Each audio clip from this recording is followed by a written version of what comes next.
Et salut tout le monde, c'est Florine. On se retrouve aujourd'hui pour une petite vidéo de jardin. Ça faisait un moment que j'en avais plus fait et donc il y a pas mal de choses en fleurs, donc je me suis dit que ça serait intéressant. Si vous ne me connaissez pas, ma chaîne parle de jardinage intérieur et de jardinage extérieur. Et j'ai aussi un compte Instagram que vous pouvez suivre ici. Et je vends aussi des plantes en ligne qui s'appelle violettesemiosopis.com. Voilà pour les petites présentations. Donc aujourd'hui, je vous retrouve à côté de mes roses trémières qui commencent à fleurir, comme vous voyez. Donc ça, c'est vraiment des fleurs que j'adore. Ça revient chaque année, donc vous n'avez rien besoin de faire. Ça se multiplie même facilement partout. Et ça donne un petit effet campagne, maison de campagne, un peu Vendée, Vendée en Belgique. Et j'aime vraiment ce genre de fleurs en fait. Petit aperçu de mon figuier qui a grandi, mais je pense qu'il a doublé sa taille depuis l'année dernière. Et vous voyez que les branches commencent à aller vraiment tout près de la fenêtre, donc il va falloir cet automne le tailler un peu. Il y a eu un gros orage il n'y a pas longtemps et on a dû le fixer au mur parce qu'il a croulé sous le poids de l'orage, mais ça va, il a l'air de s'en remettre. Et voilà les roses trémières, vous les voyez d'un peu plus près. Alors je m'excuse d'avance pour le bruit, mais maintenant les enfants ne vont plus à l'école, donc voilà. Donc ici vous avez un rosier grimpant qui est magnifique. C'était une de mes collègues qui me l'avait qui m'avait ramené gentiment une de ces petites boutures du ciel. Et maintenant il pousse de folie. Mes dahlias, comme vous voyez, se portent pas mal et vont bientôt commencer leur floraison. J'ai un bouton floral ici, j'en ai là derrière. Ici aussi, ils vont bientôt commencer leur floraison. Donc évidemment, je ferai des photos de tout ça sur Instagram et je vous tiendrai également au courant en vidéo de voir si ça donne ce que je voulais que ça donne. J'ai déjà un dahlia de l'autre côté dans ma cour qui a commencé à fleurir d'ailleurs. Bon, on va aller maintenant dans le potager, voir s'il y a de l'amélioration par rapport à la dernière fois, ma vidéo désastre. Donc on va aller un petit peu voir. Et c'est parti, donc on est devant la barrière. Donc je vais ouvrir. Là, il y a toujours un peu de bordel, il y a toujours quelques pierres qui traînent. Ça a fleuri un petit peu. Mon pao pao a bien poussé depuis. Mais il y a quand même pas mal de mauvaises herbes qui sont revenues. Ici, vous avez tout ce qui sont mes agrumes. Donc là, ici, il faut que j'arrache toutes les digitales qui maintenant ont fini de fleurir. Donc elles avaient poussé spontanément et je les avais laissées parce que c'est une fleur qui attire vraiment beaucoup les abeilles. Et donc j'avais envie de les laisser pour les auxiliaires, quoi. Et maintenant, comme les abeilles ne s'y intéressent plus, vu qu'elles ont fini, je vais pouvoir les arracher. J'ai déjà commencé, mais j'ai pas fini. Ici, je sais pas si vous reconnaissez, donc c'est le chemin. Ici, là, ce sont mes asperges et là, mes vignes. Donc, vous voyez, les vignes ont poussé de folie. Je les ai taillées un petit peu parce qu'on ne savait même plus passer. Et j'avais carrément la vigne qui s'accrochait aux asperges. Donc, voilà ce que ça donne. Une asperge quand vous la laissez monter. Et c'est ce qu'il faut que vous fassiez, en tout cas avec les asperges qui restent et qui ne sont plus bonnes à manger. Donc vous devez les laisser monter comme ça. Ça fait des petites fleurs que les abeilles pollinisent d'ailleurs. Et elles vont emmagasiner, faire leur photosynthèse, emmagasiner pas mal d'énergie. Vous les couperez fin d'automne. Et comme ça, vous aurez de belles asperges pour l'été prochain, pour le printemps prochain, je voulais dire. Alors, comme vous voyez, dans mes bacs potagers, je suis toujours très en retard. Donc, j'avais prévu de faire ça aujourd'hui, mais ça va être compliqué parce que maintenant j'ai le petit qui est revenu. Enfin, j'ai les enfants, donc ça va être compliqué. Donc il faut que je désherbe ça et que je plante mes poros et mes carottes. Vous entendez ma fille qui mange des groseilles. Donc ici à côté, j'ai planté quelques courges. Il y en a qui sont pas encore sorties, mais il y en a qui sont déjà. Donc ça, je pense que c'est du petit marron ou de la courge patidou. Je sais pas très bien. Encore ici. Et ici, j'ai 2 pieds de courgettes qui sont pas super avancés, mais je les ai plantés tard quand même. Puis il a fait fort froid aussi en Belgique pendant un certain temps, mais là voilà, le temps commence à se stabiliser. Ici, donc c'est un bac potager où j'avais mis que des fleurs, mais il y a beaucoup de mauvaises herbes qui ont poussé entre temps et que je fais que j'enlève au fur et à mesure. Mais vous avez notamment des bleuets de toutes les couleurs, des violets, des roses, des blancs. Ça attire aussi pas mal de pollinisateurs. Et ici, les grosses tiges que vous voyez là, ce sont des pieds de reine marguerite, donc qui n'ont pas encore fleuri, mais ça va sûrement pas tarder. Ici, cette plante là, je ne sais plus comment ça s'appelle, mais elle a fini sa floraison. Donc ça, c'est ce que vous voyez devant ma serre, avec un laventaire qui reprend chaque année. L'année dernière, il était énorme, mais là ici, il est mort en hiver. Enfin, pas tout à fait mort, mais bon, il a dû reprendre du pied, donc il est un peu plus petit. Peut-être que fin de saison, il reprendra sa taille comme l'année dernière. Alors, au niveau de là derrière, ici, c'est ce qu'il y avait, c'était les fraisiers. Ça commence à être la fin. On en a bien mangé, on s'est bien régalé. Mes enfants aussi. Ici, vous avez notre petite mare qui mériterait... Enfin, ce serait bien que je la nettoie parce que la vase là commence à avoir une sale couleur et il n'y a plus du tout de grenouilles qui sont dedans parce que je pense que l'eau mérite d'être changée. Il doit y avoir trop de vases dans le fond. Les iris qui avaient fleuri. Derrière ici, il y a les roses trémières. Et là devant moi, un énorme pied de lavande. Au niveau de la serre, donc toujours un petit peu de bordel, mais il y a quand même des choses qui poussent. Donc ma verveine citronnée, la voilà. Et vous voyez tous les pieds de tomates qui sont en place. J'ai mis aussi du persil au pied. Ce pied-là commence déjà à me faire des petites tomates. Et j'ai mis aussi pas mal de basilic de toutes sortes au pied. Donc la semaine dernière, j'ai coupé les gourmands. Donc les gourmands, qu'est-ce que c'est? Voilà, par exemple, ici, vous en avez un. Ce sont les petites tiges qui poussent entre 2 branches d'une tomate. Donc il y a 2 écoles. Il y en a qui disent qu'il faut les enlever et il y en a d'autres qui laissent faire, qui ne taillent pas leurs pieds de tomate. Alors j'ai déjà laissé faire, donc j'ai déjà ne pas taillé mes pieds de tomates. Ça fait déjà quelques années donc que je cultive des tomates.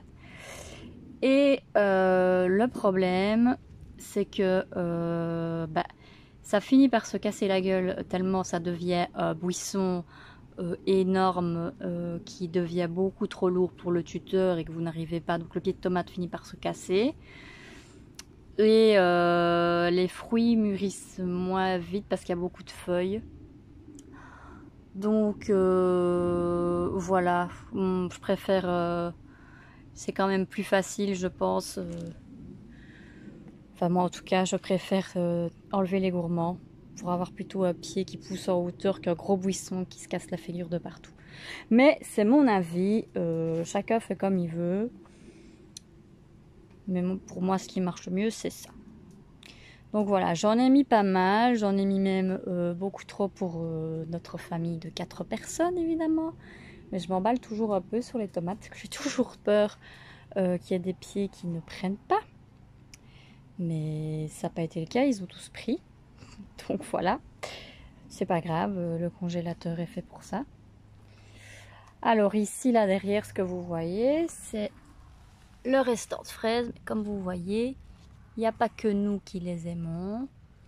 Il y a aussi les petites limaces. Dommage, elle était très bonne celle-là. Elle avait l'air très bonne en tout cas. Je pense que je vais quand même la manger. Je vais couper le bout qu'elles ont mangé. Si, ce que j'ai fait, parce que j'aimerais bien me servir de ça pour faire des bouquets de fleurs séchées. Donc c'est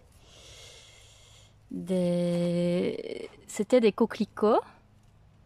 C'est où il y avait les graines. En fait, ça, c'est quand les fleurs tombent, c'est ce qui reste. Et je trouve ça très joli dans un bouquet. Donc je l'ai mis sécher. Vous voyez ici, j'ai peut-être une mauvaise idée parce que du coup j'ai plein de graines de coquelicots. Et il y a de fortes chances à parier que l'année prochaine, je me retrouve avec plein de coquelicots dans ma serre. Mais bon, c'est une autre histoire, on verra bien. Donc, je pense que ça fera des bouquets sympas, ça sera sympa dans des bouquets de fleurs séchées. Alors, que dire de mes carottes? C'est la catastrophe. Donc, pour ceux qui ne le savent pas, je pense que j'en ai déjà parlé, mais j'habite entourée, ma maison est entourée de champs. Donc le gros problème que moi je rencontre en jardinant, en faisant mon jardin potager, c'est les rats-aux-pieds, les mulots. C'est une catastrophe. Voilà, donc j'avais des beaux rangs de carottes. Et voilà ce qui reste, donc vous voyez. Ici j'ai l'impression de m'enfoncer quand je marche tellement il y a des galeries partout. Donc voilà, il y a des trous là. Donc vous voyez qu'il manque plein de carottes. Pareil là. Là j'ai des gros trous là au bout. Voilà, j'ai des trous partout. Je parie qu'il y a même les chats, je pense même qu'il y a même les chats du voisin qui viennent. Voilà, vous voyez tous les trous. Donc il me reste pas grand chose. Et je suis sûre que si je soulève un peu, on va les laisser, mais voilà, regardez, voilà, ça c'est... Voilà. Ah non, celle-là ça va. Mais en tout cas, ce que j'avais comme problème, parce que bon, voilà, ça c'est mes carottes que j'ai semées en février. J'ai encore semé d'autres carottes. Il faut que je les sème d'ailleurs. Normalement, c'est début juillet. La limite pour semer des carottes pour récolter à l'automne. C'est que je récolte le quart de ce que j'ai semé. C'est un peu décevant, mais bon, il faut bien faire avec. J'ai pas encore trouvé vraiment de solution contre les rats-aux-pieds. De solutions qui marchent. Si vous en avez, n'hésitez pas à m'en faire part. Donc ici je vous ai pas montré, mais ce sont des semis de choux à choucroute que j'ai semés très tardivement. Normalement c'est début juin pour les derniers semis, mais bon, je suis en retard, mais bon, j'ai tenté quand même, on verra si j'arriverai quand même à avoir des choux à choucroute pour l'année prochaine. Et je voulais vous montrer autre chose, c'est ceci qui s'appelle... qu'on en retrouve à l'état sauvage un peu partout. Moi j'en avais semé et maintenant ça repousse. Ça a un peu envahi mon jardin vu que ça se plaît bien. C'est de l'Achillée millefeuille. Je crois que vous pouvez l'utiliser également, je ne sais pas si pour les maux de tête. Enfin, en tout cas c'est une plante médicinale qui attire beaucoup d'insectes pollinisateurs et qui est magnifique une fois là, quand vous la faisiez sécher pour des superbes bouquets. J'en ai un peu partout qui poussent, donc je pense que je vais m'en servir aussi pour faire des bouquets. Donc ça c'est dans ma forêt jardin qui est un peu un endroit qui est un peu laissé à l'abandon en friche pour le moment parce que j'ai pas trop le temps de m'en occuper. Mais voilà. Mon gros pied de rhubarbe que je n'ai même pas utilisé cette année parce qu'avant je faisais encore bien des cakes et tout ça, mais j'ai un peu moins de temps ces temps-ci. Mais ce que je voulais vous montrer surtout, c'est ceci qui s'appelle, je ne sais pas si vous connaissez, ça s'appelle du thaïberry. Je crois que ça s'appelle aussi la muroise. Donc c'est une hybridation entre une framboise et une mûre. Et ça donne des fruits comme ça. Donc c'est plus grand qu'une framboise. Et c'est vraiment délicieux. Donc, je vais m'en prendre un d'ailleurs. Vous voyez ce que c'est? C'est vraiment super bon. Donc si vous ne connaissez pas, ça pousse bien. Le seul problème c'est que ça évidemment, c'est comme la ronce. Donc vous avez des picots partout. Mais je trouve que ça en vaut la peine. Donc j'en ai fait pousser 3 pieds autour de cette barrière. C'est la barrière qui sépare des poupoules. Et voilà, je trouvais que c'était sympa. Sinon, dans la haie fruitière, ça pousse très bien. On commence à avoir énormément de framboises. Donc, comme je l'ai dit, les fraises, ça commence à être la fin, mais les framboises, j'en ai vraiment partout. Hop. Et il va falloir retailler un petit peu cette haie fruitière à l'automne, parce que ça commence à être un peu n'importe quoi aussi. J'ai vraiment les framboises qui ont pris le dessus surtout, qui étouffent même certains autres des arbres. Regardez, j'ai framboisier partout. D'ailleurs, celui-ci qui est un bac potager un peu à l'abandon que j'utiliserai pour mes choux à l'automne. Vous voyez que les framboises poussent carrément dans le bac potager. Donc là, il y a quand même pas mal de boulot à faire. J'ai aussi pas mal de framboises. Pas si on va voir, non. Pas mal de petites framboises jaunes qui ont vraiment un goût différent des framboises plutôt rosées, qui sont plus sucrées, je trouve. Et ce que j'ai aussi, que je voulais vous montrer, c'est pas mal de groseilles. J'ai 3 ou 4 arbres comme ça qui sont remplis. Et bon, mais j'ai laissé tomber le fait de les congeler parce qu'à chaque fois, j'en fais quand même rien. Plus tard, j'aurai peut-être plus de temps pour faire de la confiture, etc. Mais là, ce sera pour les oiseaux, ceux qu'on ne mange pas. C'est pas perdu. Et j'ai aussi ici du cassis, juste à côté. Ici, dans ce bac-ci, c'était méfrisé. Mais il y a eu des grosses chaleurs d'un coup. Et voilà, elles sont montées. Malheureusement, j'ai pu quand même en manger quelques-unes, mais bon, il y en avait trop. Et elles ont vite monté. Donc, il faut que j'arrache tout ça. Et à la place, ici, je vais mettre peut-être quelques haricots. Et 2-3 salades, je pense. Ouais, je pense que je vais faire ça. Au début du bac, j'ai mis les fleurs qu'il était temps, mais vraiment temps, que je sème. Ici, vous avez des pavots roses qui sont vraiment magnifiques. Et là derrière, ce sont des hélichrysums, magnifiques fleurs en fleurs séchées. Mais bon, voilà, je les ai plantés ce week-end. Je crois que c'était ce week-end. Donc voilà, ils sont un peu en retard aussi. Mais je me réjouis de voir ce que ça va donner si ça prend bien.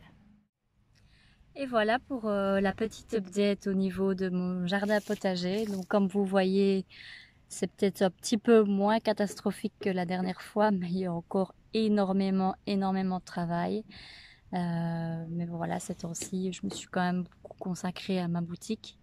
Les plantes me demandent quand même pas mal d'entretien. Donc j'ai mes petits-enfants aussi qui sont en bas âge. Et donc je ne peux pas passer autant de temps que je le voudrais dans le jardin. Donc cette année, ce sera un peu laissé à l'abandon et j'espère que les prochaines années, je vais pouvoir un petit peu m'en occuper un peu plus pour que ça... Bon, excusez-moi, je peux qu'autre jour... pour que ça ressemble un peu à quelque chose. Donc voilà, donc si vous avez aimé cette vidéo, n'hésitez pas à liker, à me laisser un commentaire. Ça me fait toujours énormément plaisir de vous lire. N'hésitez pas aussi à me suivre sur Instagram. Donc comme je l'ai dit, mon compte s'appelle Violette Emiosotis et je poste pas mal sur ce compte là. Donc vous entendez ma fille qui commence à s'impatienter.